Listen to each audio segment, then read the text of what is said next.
Hi friends, कैसे हैं सभी लोग। आशा करता हूँ अच्छे होंगे और पढ़ाई लिखाई आप सबकी अच्छी से चल रही होगी। जैसा कि आपको पता है कि हम पंचवर्षीय योजनाओं के बारे में बात कर रहे थे और आज के इस वीडियो में हम 8वीं पंचवर्षीय योजनाओं के बारे में डिस्कस करेंगे। तो चलिए आज के इस सेशन को स्टार्ट करते हैं, जो कि 8वीं पंचवर्षीय योजना का जो टाइम पीरियड रहा है वो 1992 से 97 के बीच में रहा है, 1992 से 1997 तक। इसका जो मॉडल था वो जॉन डब्ल्यू.डी. मुलर मॉडल पर आधारित था। जॉन डब्ल्यू.डी. मुलर मॉडल पर आधारित था। इसका मतलब था कि इस मॉडल के आधार पर कि मानव को भी अर्थव्यवस्था के एक मुख्य संसाधन के रूप में स्वीकार किया जाना चाहिए तथा उसके विकास पर भी बल दिया जाना चाहिए था। जॉन डब्ल्यू.डी. सर का जो मॉडल था यह इस अवधारणा पर आधारित था कि मानव को भी अर्थव्यवस्था के एक मुख्य संसाधन के रूप में स्वीकार किया जाना चाहिए तथा उसके विकास पर भी बल दिया जाना चाहिए था। अब इसके हम मुख्य उद्देश्य की बात करते हैं। इसका जो मुख्य उद्देश्य था, मूल लक्ष्य जिसे कहते हैं, वो था मानव संसाधन का विकास, शिक्षा और सार्वजनिक स्वास्थ्य और नियंत्रित भुगतान संतुलन इसका मुख्य उद्देश्य था। अब इसके हम अनुमानित लक्ष्य की बात करते हैं तो जीडीपी का 5.6% इसका मूल अनुमानित लक्ष्य था। इसमें जो प्राप्त हुआ वह जीडीपी का 6.8% 6.8% प्राप्त हुआ था। अब हम आगे बात करते हैं इसकी प्रमुख उपलब्धियों के बारे में। बात करते हैं। इसी पंचवर्षीय योजना में भारत WTO का सदस्य बना था। कब? 1 जनवरी 1995 को। 1 जनवरी 1995 को भारत WTO का सदस्य बना था।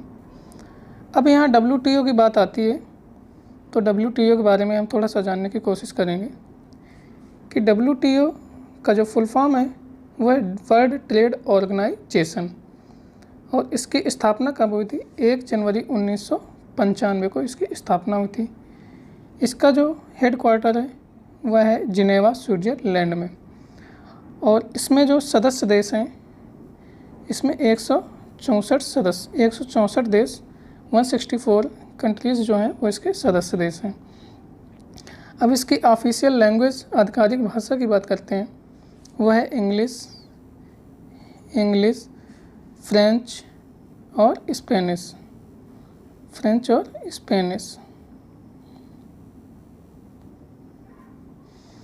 इसकी 3 आधिकारिक भाषाएं। अब WTO की जो पहली महिला अध्यक्ष बनाई गई हैं, जो कि वर्तमान में है नागोजी ओंकाजा इवेला।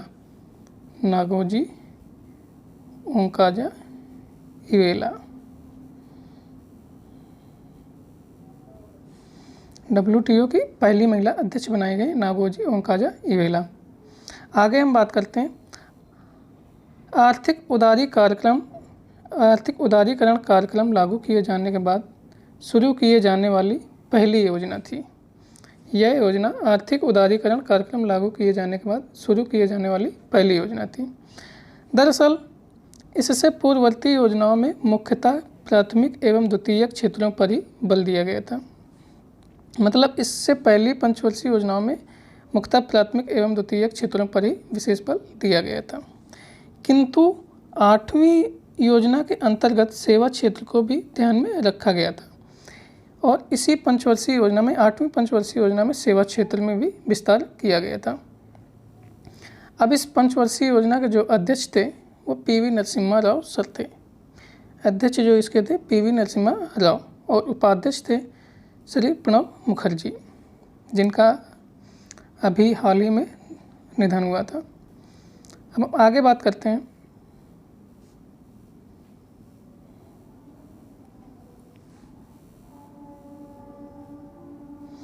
उन्नीस के आर्थिक सुधार लागू होने तथा कंप्यूटरीकरण की नींव भारत में रखने पर योग एवं कुशल मानव की आवश्यकता महसूस हुई। मतलब क्या था कि 1991 में कंप्यूटरकरण की नींव भारत में रखी गई और इनको चलाने के लिए कोई कर्मचारी नहीं था। इनको चलाने के लिए कर्मचारियों की आवश्यकता हुई और इस भारत में कोई चलाने वाला नहीं था। तो इसी पंचवर्षीय योजना के माध्यम से कुशल मानव बल की आवश्यकता को पूरी करना था। इसी पंचवर्षीय योजना के आधार पर हम आगे बात करते हैं। इसमें जो महत्वपूर्ण कार्य हुए थे, इसके जो महत्वपूर्ण कार्य थे, सार्वजनिक क्षेत्र के उपक्रमों में विनिवेश प्रक्रिया। सार्वजनिक क्षेत्र के उपक्रमों में विनिवेश प्रक्रिया शुरू की गई थी। मतलब कि सार्वजनिक क्षेत्र के उपक्रमों में विनिवेश प्रक्रिया शुरू की गई थी। अब क्या हुआ था कि 1996 में JB रामकृष्णा की अध्यक्षता में प्रथम विनिवेश आयोग का गठन किया गया था। कब? 1996 में। 1996 में JB रामकृष्णा की अध्यक्षता में प्रथम विनिवेश आयोग का गठन किया गया था। अब क्या था? 1993 में भारत में व्यापार खाते में रुपए को आंशिक परिवर्तनीय बनाया गया था। कब? 1993 में। इसी के आगे क्या हुआ कि 1993 में शिक्षित बेरोजगारों के लिए रोजगार मुहैया कराने हेतु प्रधानमंत्री रोजगार योजना शुरू की गई थी। 1993 में ही शिक्षित बेरोजगारों के लिए रोजगार मुहैया कराने हेतु प्रधानमंत्री रोजगार योजना शुरू की गई थी। इसके बाद 1993 में ही दोहरी विनिमय दर प्रणाली समाप्त कर दी गई थी। दोहरी विनिमय दर प्रणाली 1993 में ही समाप्त कर दी गई थी। अब इसके हम महत्वपूर्ण कार्यों के बारे में बात करेंगे। 1994 में स्थानीय सांसद विकास निधि योजना शुरू की गई थी। कब? 1994 में स्थानीय सांसद विकास निधि योजना शुरू की गई थी।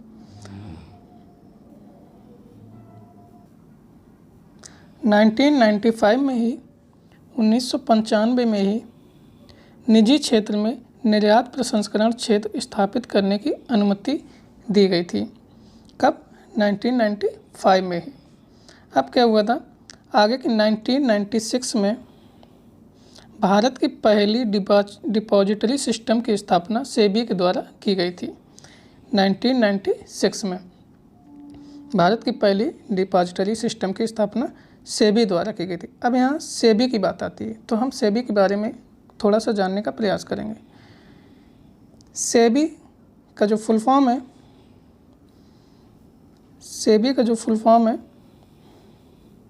Securities and exchange board of India. Securities and exchange board of India. इसकी स्थापना कब हुई थी? सेबी की 12 अप्रैल 1992 को। सेबी की स्थापना 12 अप्रैल 1992 को हुई थी। इसका जो मुख्यालय है, हेडक्वार्टर, वो मुंबई। और सेबी के जो वर्तमान में अध्यक्ष हैं, जो हाल ही में अभी नियुक्त की गई हैं, माधवी पुरी बुच।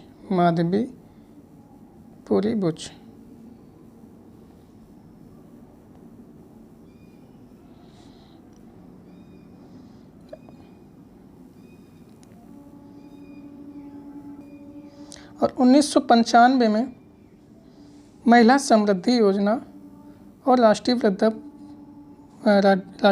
पेंशन योजना का भी आरंभ किया गया था। कब? 1995 में ही महिला समृद्धि योजना और राष्ट्रीय वृद्धा पेंशन योजना का आरंभ किया गया था।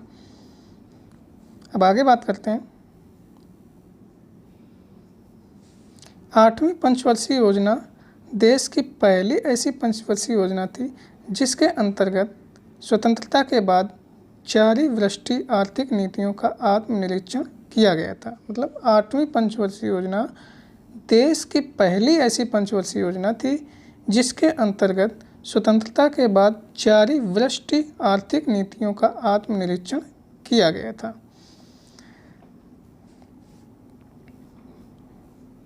तो गाइस, अगर आपको ये वीडियो अच्छा लगा हो तो आप हमारे इस वीडियो को लाइक करें, कमेंट्स करें और आगे की पंचवर्षीय योजनाओं के बारे में, 9वीं पंचवर्षीय योजना के बारे में हम नेक्स्ट वीडियो में बात करेंगे।